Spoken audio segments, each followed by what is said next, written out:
Hi అండి అందరికీ. ఎలా ఉన్నారు అందరూ? ఏం తిన్నారు ఇవాళ? ఈరోజు నేను బీరకాయ శనగపప్పు ఎగ్ కర్రీ చూపించబోతున్నాను.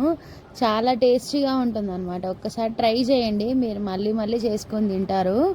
ఎమ్మీగా ఉంటుందన్నమాట.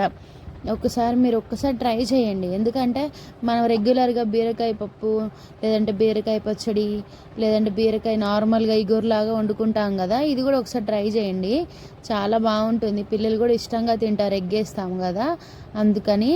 ఇప్పుడు ఫస్ట్ నార్మల్గా ఒక బాండీ తీసుకొని దాంట్లో ఆయిల్ వేసుకొని పచ్చిమిర్చీలు, టమాటాలు, కరివేపాకు, పోపు దినుసులు అవన్నీ వేసుకొని బాగా ఫ్రై చేసుకోండి. ఫ్రై చేసుకున్న తర్వాత శనగపప్పు ఉంటుంది కదా, కొంచెం పసుపు వేసుకొని శనగపప్పు కూడా వేసుకొని బాగా ఫ్రై చేసుకోండి. దీంట్లో వాటర్ అదంతా ఏం వేయకూడదు, ఎందుకంటే బీరకాయల్లో వాటర్ వస్తుంది కదా, అదే సరిపోతుంది. వాటర్ వేసుకుంటే మళ్ళీ టేస్ట్ చేంజ్ అయిపోతుంది అనమాట.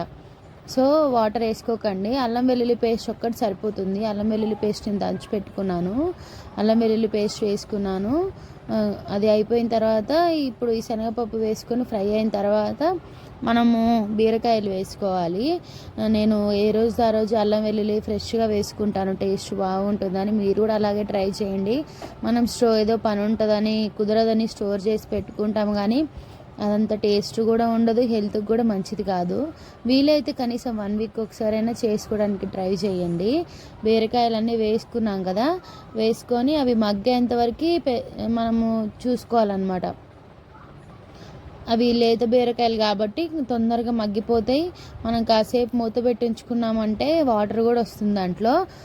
మనం ఈ కర్రీ చేసుకోవడానికి ఆ వాటర్ సరిపోతుందన్నమాట. ఇంకా మళ్ళీ మనము వాటర్ వేయడం అవసరం లేదు, ఆయిల్ కూడా ఎక్కువ వేయడం అవసరం లేదు, సరిపోతుంది బీరకాయ కర్రీకి. ఇది కాసేపు మూత పెట్టుకున్నారంటే మంచిగా మగ్గిపోతుంది. తర్వాత కారపొడి వేసుకొని అదంతా మంచిగా ఫ్రై అయిన తర్వాత ఎగ్స్ వేసుకొని కాసేపు ఒక 5 మినిట్స్ అలాగ పెట్టుకుంటే సరిపోతుంది. మన బీరకాయ శనగపప్పు ఎగ్ కర్రీ రెడీ అయినట్టే. ట్రై చేయండి. రెగ్యులర్గా మీరు అన్ని కర్రీస్ చేసుకుంటారు కదా, ఈ కర్రీ కూడా చాలా బాగుంటుంది. మీరు తిని టేస్ట్ చూస్తే తెలుస్తుంది. మనం రెగ్యులర్ ఎగ్తో అన్ని కర్రీస్ చేసుకోలేము కదా, సో ఇది ఒక్కసారి ట్రై చేసి చూడండి, చాలా బాగుంటుంది. ఒకవేళ వెజ్ తినేవాళ్ళు, నాన్ వెజ్ తినము ఎగ్స్ అనుకునే వాళ్ళు ఇది ఇలాగనే తినేసేయచ్చు.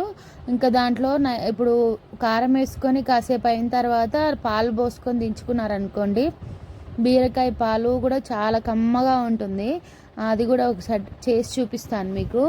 ఒక్కసారి ట్రై చేయండి. ఎగ్స్ మనం ఘాట్లు పెట్టుకొని వేసుకున్నాం అనుకోండి, ఇప్పుడు దీంట్లో వేసిన మసాలాలు, కారము, ఉప్పు అంత ఎగ్గుకు పట్టి ఎగ్ కూడా టేస్టీగా ఉంటుంది. ఘాట్లు పెట్టుకోవడం మాత్రం మర్చిపోకండి. ఇది కలుపుకొని మళ్ళీ ఒక 5 మినిట్స్ పెట్టుకోండి. మసాలాలు అవంతా ఏం అవసరం లేదు, హంగామా చాలా సింపుల్గా అయిపోతుంది, చాలా టేస్టీగా ఉంటుంది కర్రీ. ఒక్కసారి మీరు ట్రై చేసి చూడండి, మీకే తెలుస్తుంది. చూసి ఇది చేసుకొని ఎట్లా ఉందో కమెంట్ చేయండి. ప్లీజ్ నాకు సపోర్ట్ చేయండి. నా వీడియోస్ అన్నీ చూస్తున్నారు, ఇంకా కూడా చూసి నాకు సపోర్ట్ చేసి సబ్స్క్రైబ్ చేసి మీ ఫ్రెండ్స్కి, రిలేటివ్స్కి అందరికీ షేర్ చేసి సబ్స్క్రైబ్ చేసుకోమని చెప్పండి. ఇంకా మంచి మంచి వీడియోలు అప్లోడ్ చేస్తాను. Thank you for watching.